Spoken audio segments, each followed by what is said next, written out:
What's up, everybody? Big Herc 916, and you tuned in to another edition of my vlog. I want to say thank you for subscribing to the channel.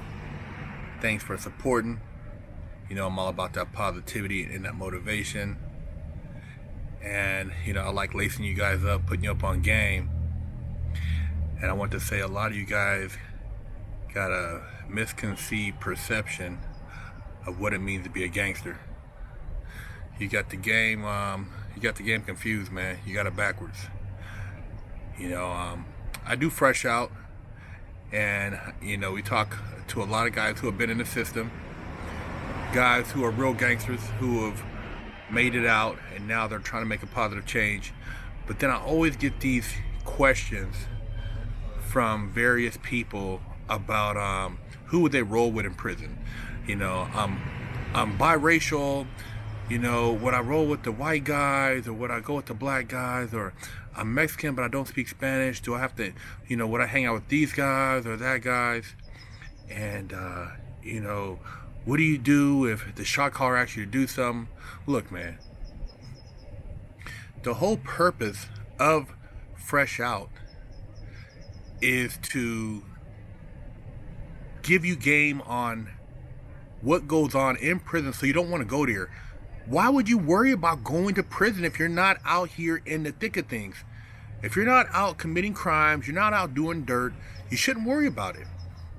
And then I start this channel about positivity and motivation to kind of shed a different perspective on just life in general and some of the things I've been through and how I've been able to kind of create my own reality. And you know, people, you know, they think that, oh, I was doing this and I was doing that, and you know, yeah, man, I was a real one. Dude, ain't nothing real about the shit you were doing that didn't amount to anything. Wasn't nothing real about that. What'd you accomplish? How many convenience stores do you own? How many grocery stores? How many buildings? How many homes do you own in your neighborhood where you were putting in all this work? How much you have invested in the community? How safe is it for people to walk through your community because of what you've done? What have you given back? How have you helped youngsters avoid going to jail? You know, most people don't even think about that. They act like, well, you do this, you should go to jail. Well, why would you even want a little homie to go to jail? Why would you want to see your friends in jail? I don't even want to go to jail and to have to see friends in jail. That's stupid, but that's what a lot of you guys buy into. You want to be some tough gangster, and you think by going to prison, do you want to be where you're in the most racist place in the world? Do you want to be subject to where if you talk to a black guy, you can get killed? Do you want to be worried about if somebody gave you a soda pop because you were thirsty, somebody will stab you? Do you want to worry about that? Do you want to be a part of just a hate group? Somebody who doesn't like somebody because they're from up north, or they're from down south, or they're from this hood, you're from that hood. You're from this race, they're from that race. Do you want to be a part of that? You guys don't get it, man. You know, and then you got these clowns who make up videos and blah, blah, blah. It's like, you gotta think it's a joke until you get up in there. But when you get up in there and you start thinking about the videos I told you to watch, and you knew that existed, you're gonna be like, oh, I told you so. Because you're stupid. You're stupid, and you think it's a joke. And then rather than be out here in the free world doing something constructive, building a business, building a brand, creating a family, you know, staying out the way, changing your community, being a positive role model, you want to entertain bull crap. You know, I knew a lot of different people in prison, and I was able to kind of transcend a lot of the racial barriers because I did law. So, you know, I could talk to the white guy in the law library. I could talk to the South Sider, you know, in the law library, or, you know, we'd chop it up because I wasn't on no really political time in there. And, you know, I wasn't running around, you know, gossiping, doing a bunch of the drama. But, you know, I met a lot of people and helping them with their paperwork, and they used to be like, Big Herc, man, don't tell nobody, you know, about my business, man. You know, I don't want the homies to know that I got this or I got that. You know, I met a white boy. You know, he wasn't a boy, he's a grown man, but, you know, you guys, you know, you call him white boy, whatever, you know, a wood, whatever. He wasn't really a gang member, but he was a white cat, you know, and cool, you know, from the Bay Area. and I was helping him with his getting rid of like a misdemeanor so he can drop his points. And this guy was in there for manufacturing automatic weapons, converting non-automatics to fully autos. And he got, I forgot how much time he got, but anyways, this guy had a trust set up by his dad so that he got the maximum amount of money put on his books every month automatically without having to ask. And then if he needed extra money, they would send money to other people's books for him so that he would have everything he needed in prison. His family owned wineries. When he got out, he was going to inherit the winery business, start running that. And, you know, he said, man, basically I got caught up. I was doing some stuff, you know, making, you know, manufacturing weapons, making silencers, doing all this stuff. And I really didn't need to be doing it, but I got caught up, and, you know, it is what it is. You know, so he played the role in prison, but he would probably never see most of those guys that he's running around in prison ever on the street, because he was in a different economic bracket. And so this guy, this white cat, cool dude, you know, and he paid me and my little Mexican partners to do his legal work.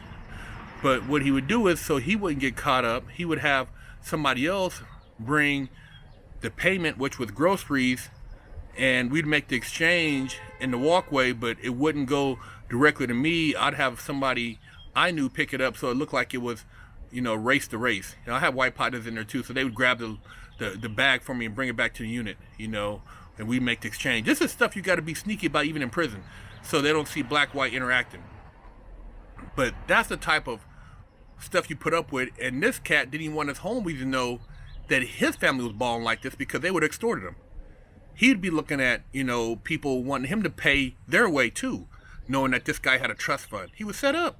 He didn't even have to do the stuff he was doing, but he was doing it because he wanted to be a badass. Like a lot of you guys out there want to be gangster. You get the tattoos, you take some pictures, and all you guys posting your business on Instagram. So they didn't have all that when I was doing my thing. So didn't nobody floss all this criminal activity that the police go through and research when they prosecute your dumb butt. But yeah, this guy, his family was balling. They own acres and acres of vineyards. And I'm like, dude, why would you be trying to make silencers for and converting guns into automatic for what? For a couple thousand, you're making a couple thousand, your family's millionaires. It's like, oh man, I know, man, blah, blah, blah, blah, blah. You know, just a dummy, man. You know, and he realized it, but now he had to play the game. And, you know, he'd never been in trouble in his life, so he probably got transferred to a camp from the medium. But that's the type of stuff you got to look at in that your face when you go to prison. Ignorant stuff like that, you know, hiding your background, you know, hoping nobody finds out what you're really worth, because it could lead to major problems. I knew a Southsider in there, you know, and, you know, he's seen us doing legal work, and he has some prior traffic violation stuff he was trying to get handled, because, you know, you knock that stuff out, it drops your points. You can go to a low or to a camp. And, you know, I was a legal beagle in there. I was, you know, they called me and my partners Johnny Cochran and Associates, because all I did was legal work. Wasn't chasing the drugs, wasn't playing gambling, you know, wasn't watching TV. I did legal work and wrote books the whole time I was in there. So anyways, this Southsider, this Sereno, you know what I mean, he couldn't really openly talk to me, but I was cool with a lot of people because I did legal work, and it did give certain individuals passes to conversate with me if I was helping them with their case.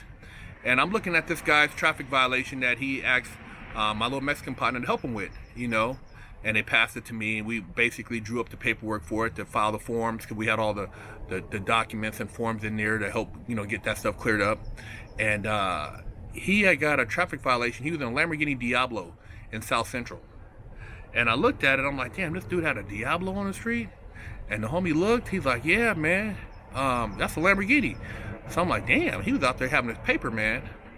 And next day when we seen him, you know, the homie hollered at him, and he's like, yeah, man, I had a Diablo in the hood, and but none of these cats in here know about that. You know, they didn't know I was having it like that, you know, and So don't say nothing to nobody, man. I don't want these dudes to, know my business, man. And I'm like, oh, okay, I'm not gonna say nothing. I'm not a gossiper, and I don't speak at other people's business. But this dude was balling. His family was balling in the game, and he got caught up on some little, bull charges, some garbage charges, and he was in there doing his little time. He only had, he didn't have that much time to begin with because he had high-power lawyers and stuff. But his hustle was he steal food out the kitchen and he would sell it to me and my little crew. But at the same time, this dude didn't have to do any of that. He had Lambos and Harley trucks on the street and jet skis and all kind of stuff. He was telling me, he'd be at the strip club doing his thing, clowning, hanging out with celebrities and stuff. Man, he was balling, but he didn't want nobody to know. So I say this to say that a lot of times you guys want to think that this glamorous life, this going to jail and being around a shot collar and coming out like an OG. Well, those dudes in there, you don't know their background, you don't know what their objective is, and a lot of these guys don't give a damn about you. So you trying to be cool and kiss up to them, for them it might be sending you on a damn mission, because they might be doing, they have other plans. They ain't getting out. They don't care about what you had and who your family is. All they want is for you to go bring the sack in, or for you to go handle some business. So there's no glory. There's no, there's no limelight in this gangster stuff, man. I'm trying to tell you. You think you gangster. You ain't gangster till you get up in there and you got 5 wolves about to split your cap. Ain't nothing gangster, man, when they find out you've been holding out and these dudes are up in there starving and they need that sack. Don't worry about going to the pen. You guys see me on. Don't stop worrying about who you're gonna roll with. You're on the street. Go roll with some nerds, man. Go roll with some college students, some trade students. Get in the union. Do something right now with your life while you have the chance. While you watching these channels, Big Herc 916 and Fresh Out, so you don't have to go to prison and have to try to think back to everything I told you to avoid getting your wig split. Utilize this time to stay out of prison, to keep your mind right, and to avoid the drama so that you can be successful now, rather than trying to worry about if you're going to go to jail and catch time, because not everybody comes out, clean as a whistle. Sometimes, you got to put in work, man. You got to remove your bunkie. You got to check in your partner, and you guys just had a bowl of soup together the day before. And it is what it is. Either you're going to remove him or they're going to remove you. So, word of advice, man, whether you're white, black, Filipino, biracial, Asian, Mexican, man, if you're not in the life and you're doing positive things as far as to some degree working and, taking care of business, don't put yourself in a predicament where you got to go to prison and you got to align yourself with a gang, because it's not pretty. And the people in there, they're a whole nother animal. You got guys in there that have no sympathy, no pity, and then you got to deal with, on top of it, people telling you what to do. The COs up in there telling you to squat and cough, open your butt cheeks up, open your mouth up, lift your tongue up, let me see the bottom of your toes, and all this stuff. And this goes on day in, day out. Don't talk in line. You talk in line, you say something out of pocket, you might get hit upside the head with a flashlight. You might get an elbow to the face, something goes down and you got to get into it, and when they start separating people, they're going to bust you up. And that's part of the game. So there's a lot of other stuff that goes on that, you have no idea about, but you will be subject to if you try to be this super gangster thinking you're going to go to the pen to get some type of, status. Ain't no status, man. The status is on the street. The status is out here making life worthwhile, enjoying the beauties of life, whether it's spending time with your family, going out with your girl, being able to cuddle up to a woman at night, that's the beauty, man. It's not this, getting tattoos and, drinking, drinking coffee with the homies and hanging out on the yard. You don't hang out a bunch of men. You gotta be crazy, man. Put me around a bunch of women, man. I want to smell fresh coochie before I want to smell a bunch of armpits and butts. You got the game twisted, man. That's why I tell you, man, get your mind right. You know, elevate your consciousness, create your own reality, man. Big Herc 916, holler at me.